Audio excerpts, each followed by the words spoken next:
एक बार विजयनगर के महाराज को किसी प्रशंसक ने बोलने वाला तोता उपहार में दिया। वह तोता बड़ी भली और सुंदर सुंदर बातें करता था। वह लोगों के प्रश्नों के उत्तर भी देता था। राजा को वह तोता बहुत पसंद था।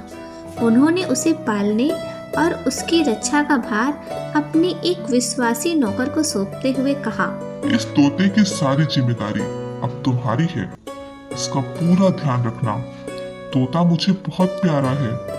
इसे कुछ हो गया तो याद रखना, तुम्हारे हक में वह ठीक नहीं होगा। अगर तुमने या किसी और ने कभी आकर मुझे यह समाचार दिया कि तोता मर गया है, तो तुम्हें अपने प्राणों से हाथ धोना पड़ेगा। उस नौकर ने तोते की खूब देखभाल की, हर तरह से उसकी सुख सुविधा का ध्यान रखा। पर तोता बेचारा एक दिन चल बसा।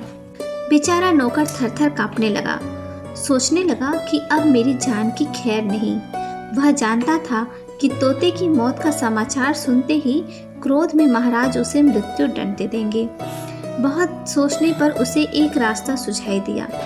तेनालीराम के अलावा कोई उसकी रक्षा नहीं कर सकता था।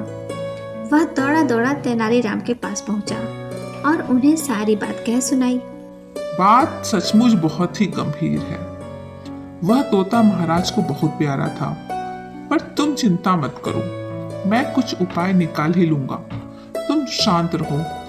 तोते के बारे में तुम्हें महाराज से कुछ भी कहने की आवश्यकता नहीं है। मैं स्वयं संभाल लूंगा। तेनालीराम महाराज के पास पहुंचे और घबराए हुए बोले, महाराज, आपका वह तोता। क्या हुआ तोते को? तुम इतने घबराए हुए क्यों हो तेनालीराम?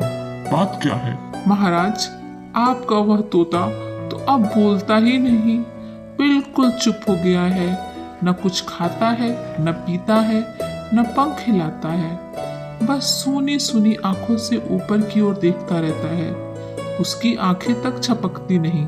महाराज तेनालीराम की बात सुनकर बहुत हैरान हो गए। वह खुद तोते के पिंजरे के पास पहुंचे। उन्होंने देखा कि तोते के प्राण निकल चुके हैं। झुझलाते हुए वे तेनालीराम से बोले, तुमने सीधी तरह से यह क्यों नहीं कह दिया कि तोता मर गया है? तुमने सारी महाभारत सुना दी, पर असली बात तो बताई नहीं।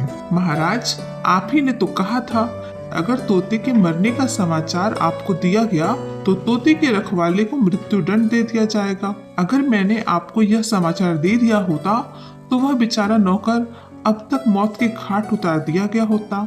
महाराज को अपनी गलती का एहसास हुआ और उन्होंने नौकर को कोई सजा नहीं दिया। नौकर ने तेनालीराम को धन्यवाद दिया। तेनालीराम की चतुराई ने ही उसके प्राण बचा लिए।